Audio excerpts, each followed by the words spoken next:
Durante el 2012, las aguas territoriales de Siria fueron escenario de un derribo que estuvo a punto de desestabilizar la frágil paz entre ese país y Turquía.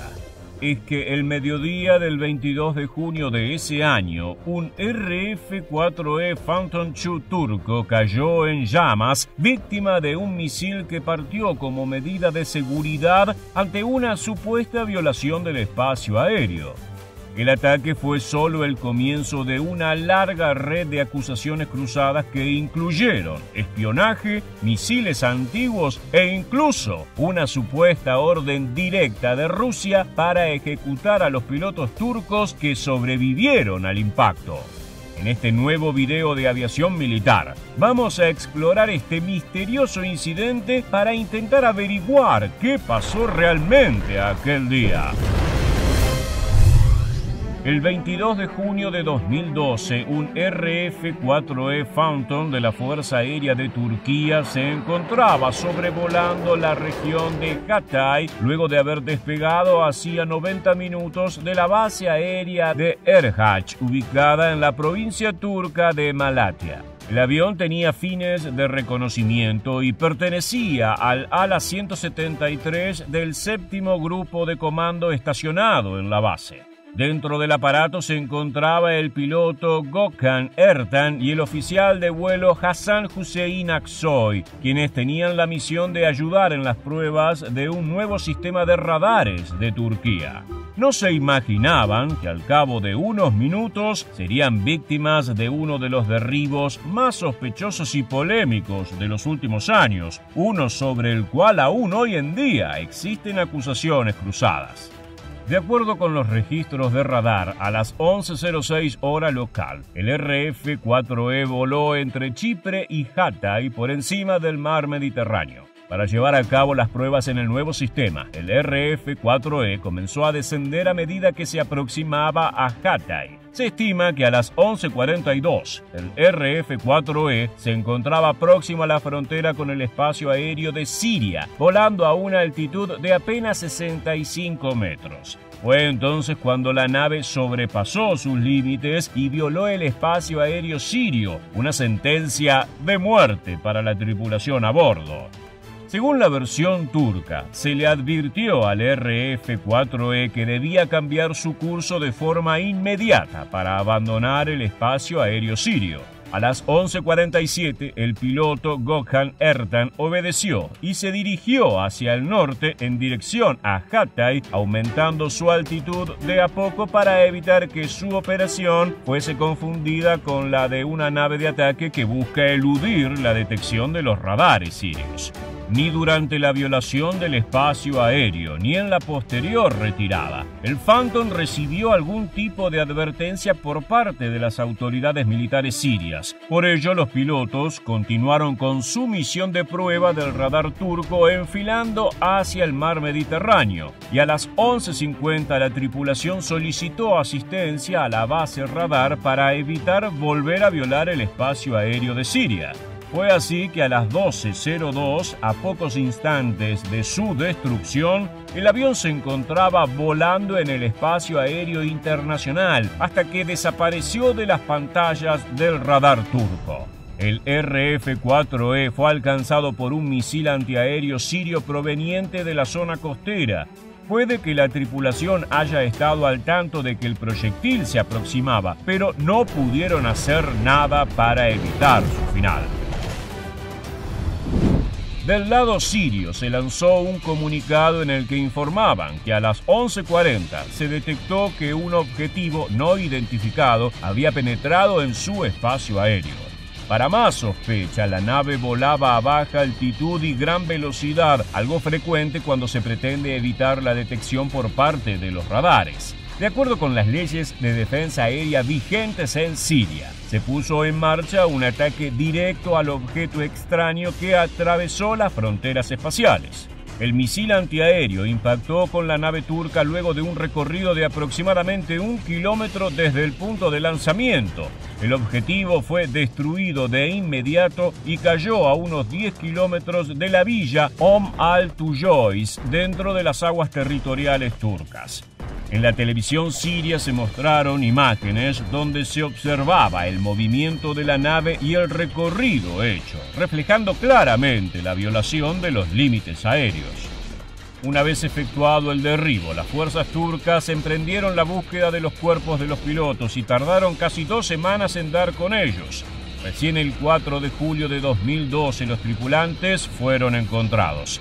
También pudieron recuperarse restos del avión destruido, los cuales se encontraban a casi 1000 metros bajo el mar, aunque no estaban tan hundidos como las relaciones diplomáticas entre Turquía y Siria. Desde el derribo, la frontera entre ambos países se militarizó, con frecuente presencia de cazas F-16 turcos. Desde ese lado solicitaban una reunión con la OTAN para evaluar la situación, mientras que del lado sirio acusaban una intromisión ilegal de su espacio. La polémica recién comenzaba. Inicialmente se acusó a Turquía de espiar a su vecino bajo la falsa pretensión de estar realizando una prueba de radares. El RF-4E es la versión de reconocimiento del clásico F-4 Phantom. Esos modelos se encuentran en servicio dentro de la Fuerza Aérea de Turquía desde finales de los años 60, por lo que en 2012 sus cualidades ofensivas eran prácticamente nulas, aunque sus capacidades de detección eran más que suficientes para llevar a cabo una operación de espionaje. Para más polémica, al cabo de unos días aparecieron videos liberados por Grecia, donde se ve que el traspaso del espacio aéreo griego es prácticamente rutinario para Turquía. Los griegos tienen sus lanzadores de misiles preparados, pero ya están acostumbrados a las intromisiones sin aviso de las naves turcas. En cuanto al misil que selló el destino de la nave, inicialmente se estimó que se trató de un SA-5 Gamon disparado desde el sistema antiaéreo S-200. El SA-5 es un misil de largo alcance y capaz de volar a gran altitud. Se sabe que existen varios silos activos de este armamento en Siria, aunque no es el modelo más moderno o poderoso con el que cuenta el país. En septiembre de 2012 ocurrió una filtración masiva de supuestos documentos de inteligencia siria y uno de los más jugosos apuntaba a que Rusia fue quien ordenó a Siria el derribo del RF-4E turco en junio de ese mismo año. No solo eso, sino que la Fuerza Aérea Siria habría capturado a los pilotos bajo la orden de que fuesen tomados como prisioneros de guerra e interrogados sobre el rol de Turquía como proveedor de los rebeldes sirios. Según los documentos filtrados, Rusia intervino ordenando el asesinato de los pilotos y el traslado de los cuerpos al lugar del impacto, haciendo pasar su muerte como efecto del derribo en aguas internacionales. En la supuesta misiva, el Kremlin sugería al presidente sirio Bashar al-Assad que pidiera disculpas públicas excusándose con un malentendido. Pero esto no tuvo el éxito esperado. Hasta el momento, la responsabilidad rusa no fue comprobada. El navío norteamericano EV Nautilus participó de la búsqueda de los cadáveres y fueron los vehículos Hércules y Argus, operados remotamente, los que llevaron a cabo gran parte de la operación a una profundidad aproximada de 1.300 metros. El hallazgo de los pilotos fallecidos de alguna manera apaciguó la situación y las acusaciones cruzadas fueron mermando de a poco. Si bien la tensión en la frontera de ambas naciones continuó hasta octubre de 2012, lo cierto es que no era del interés de ninguno de los dos que el conflicto escalase hasta una guerra, lo que podía resultar desgastante y excesivamente sangriento para la región. A más de una década del misterioso derribo del RF-4E turco, aún hay muchas preguntas sin respuesta sobre lo ocurrido en las aguas territoriales sirias.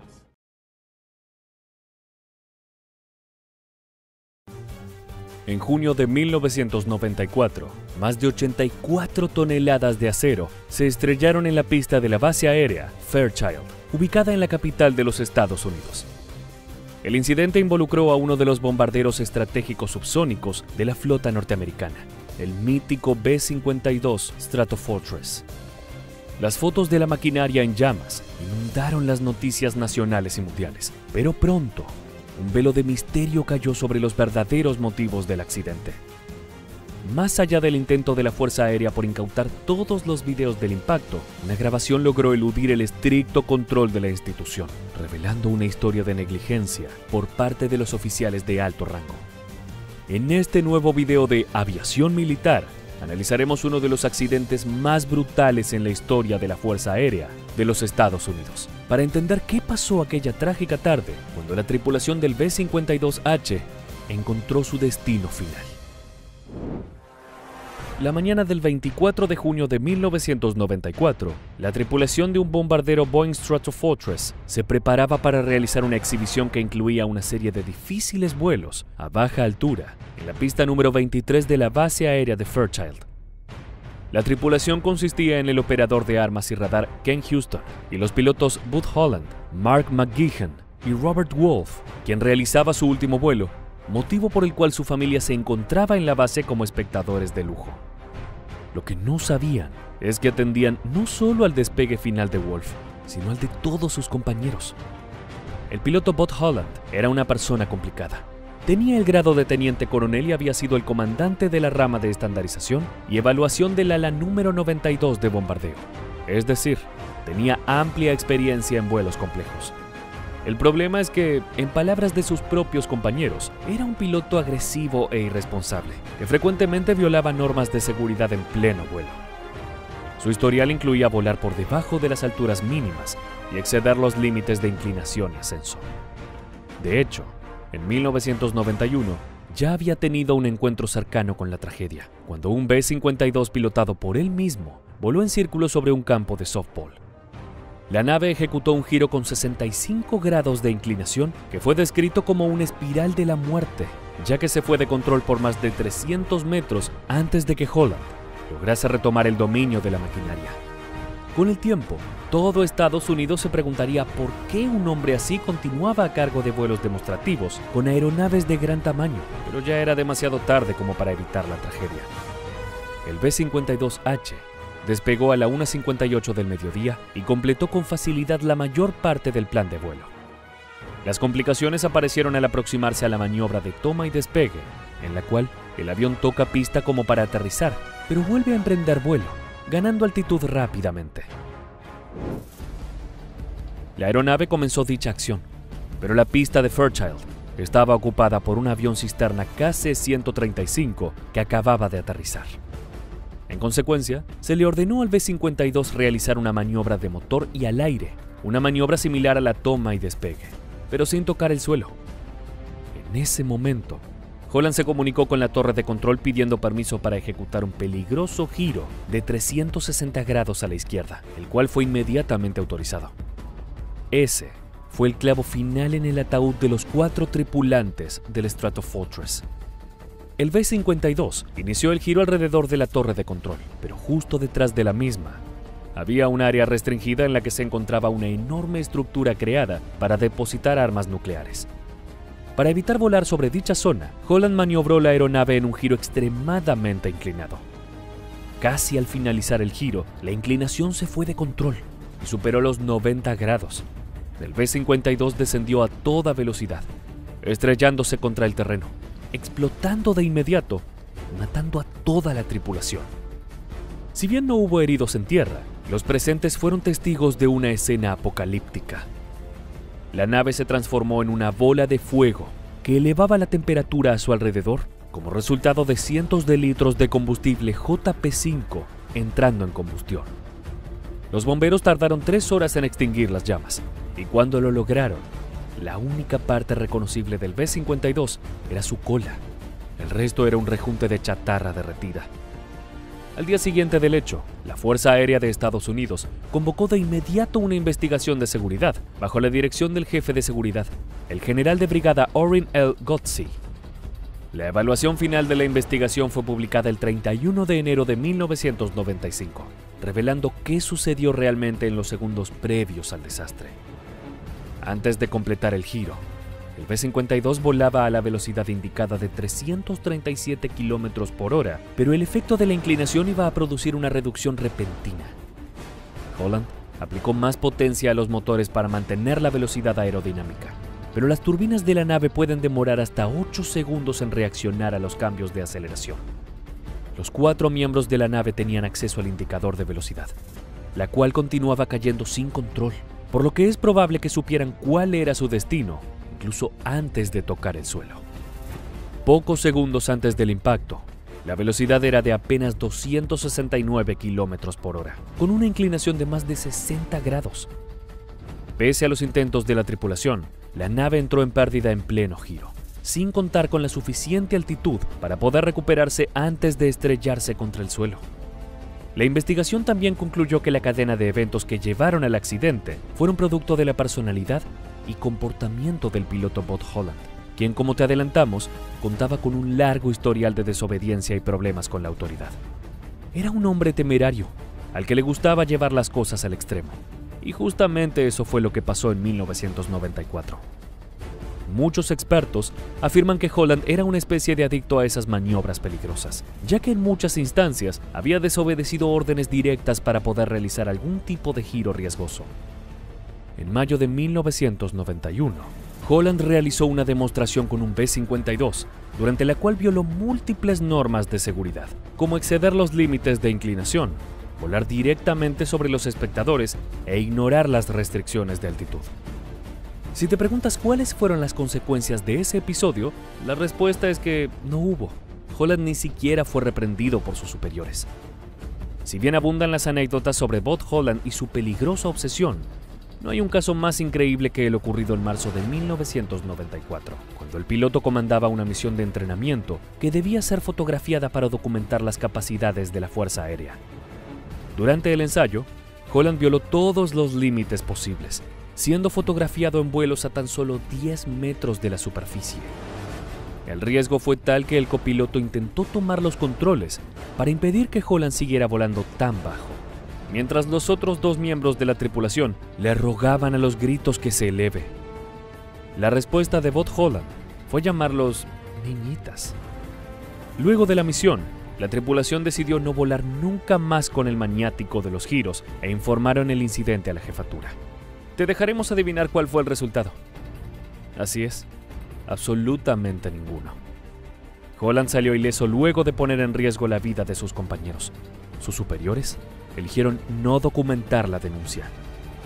Esto puso de relieve que no solo fue el error de un hombre irresponsable, sino de muchas figuras de poder que ignoraron a conciencia la evidente falta de capacidad de uno de sus pilotos. La imagen de la Fuerza Aérea quedó completamente mancillada, y aunque se llevaron a cabo numerosos juicios militares, ninguno terminó con penas mayores a una multa monetaria. Para peor, el video que escapó del control de la institución aérea fue publicado en todos los noticieros del país y del exterior, exponiendo en primer plano las falencias de la fuerza estadounidense. Al día de hoy, ese video sigue mostrándose como un importante caso de estudio para analizar errores conceptuales tanto en la aviación militar como civil. Incluso el propio ejército estadounidense lo ha adoptado como un ejemplo de primera mano sobre la importancia de cumplir los reglamentos de seguridad.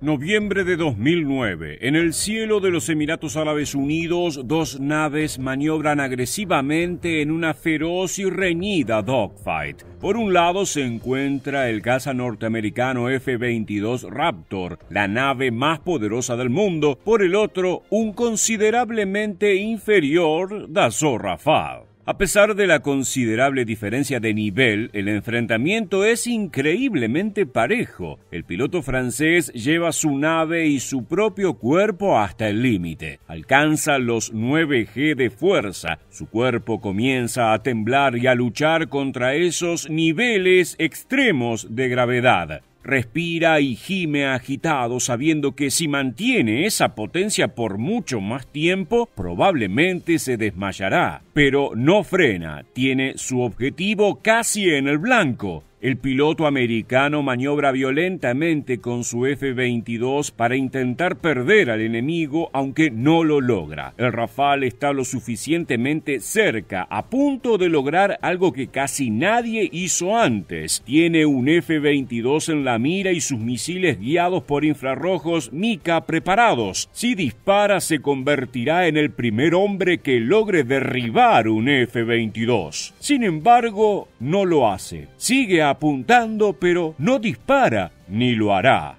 ¿Por qué? Porque no es un combate de verdad, sino un simulacro.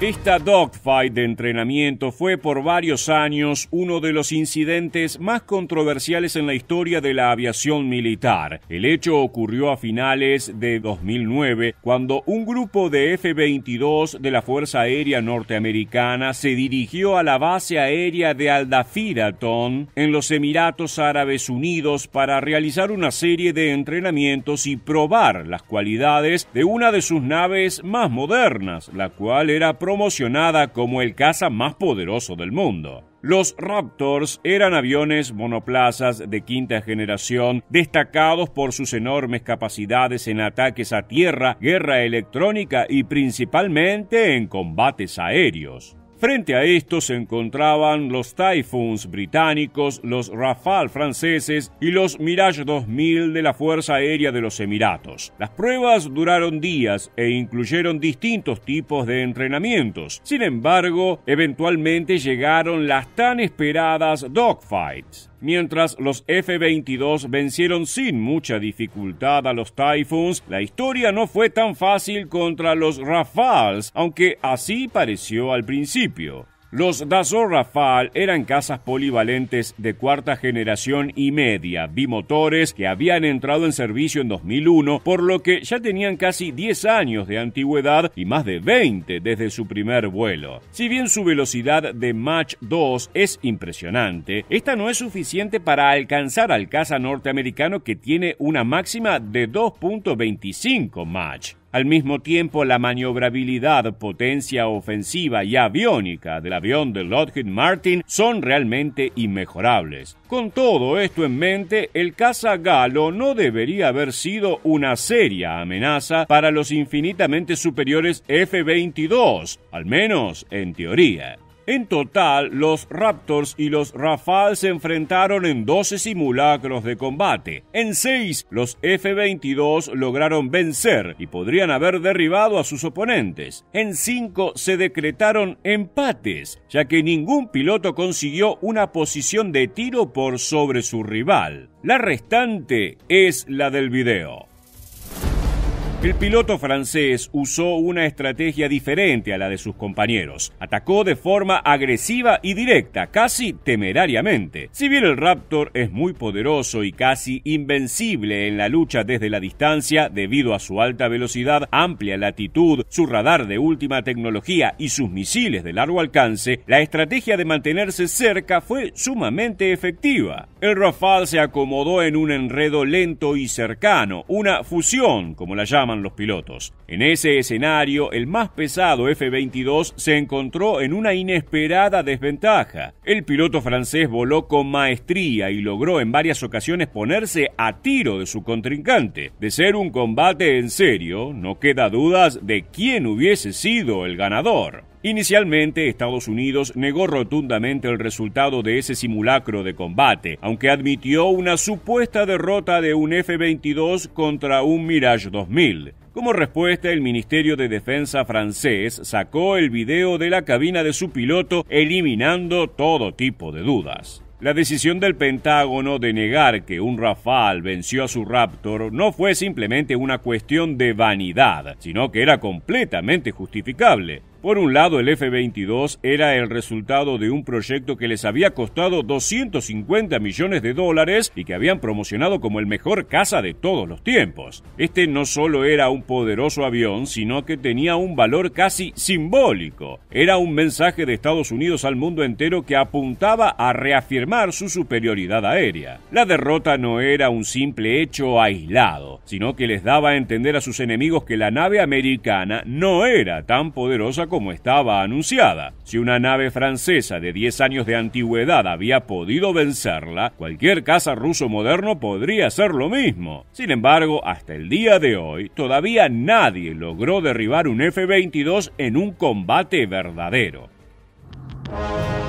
De cualquier manera, la principal deducción que puede sacarse de esta dogfight es otra. Es algo que los entusiastas de la aviación militar a veces olvidamos: la importancia del factor humano. Más allá de la tecnología y potencia de cualquier aeronave, el uso que hace de la misma el piloto es lo más determinante. El piloto francés claramente demostró una maestría y una valentía impresionantes, incluso poniendo en riesgo su cuerpo para lograr el objetivo de ganar un simulacro de batalla. Esto no hace más que reforzar la teoría que existe entre los cazas estadounidenses, heredada del fútbol americano, que sostiene que en cualquier domingo cualquier equipo le puede ganar a cualquier otro. Esto significa que un avión puede derribar a otro sin importar el tipo, modelo o cuál es el más avanzado. Incluso en estos días donde la tecnología, las armas y la inteligencia artificial son tan avanzadas, la destreza del piloto sigue siendo lo principal. En ese contexto, los simulacros de combate, incluso la derrota, cumplieron su objetivo, porque les permitió a los pilotos americanos practicar, poner a prueba sus aviones y conocer mejor sus ventajas y debilidades para evitar ese desenlace en un enfrentamiento verdadero. No hay duda que el F-22 Raptor es un avión sumamente superior al Rafale, pero el piloto francés demostró que las decisiones humanas pueden vencer a cualquier tecnología del mundo. Luego de contarte todo sobre este simulacro de combate, queremos conocer tu opinión. ¿Crees que este enfrentamiento habla de las deficiencias de combate del F-22 o simplemente se trató de un entrenamiento sin importancia donde el piloto francés tuvo una magistral actuación? Déjanos tu respuesta en la bandeja de comentarios aquí debajo y no olvides suscribirte a nuestro canal. También recuerda seguirnos en Facebook y en Instagram para que esta comunidad siga creciendo y disfrutando del mejor contenido sobre la aviación del mundo militar. Muchas gracias por acompañarnos hasta el final y quédate atento a nuestro próximo video.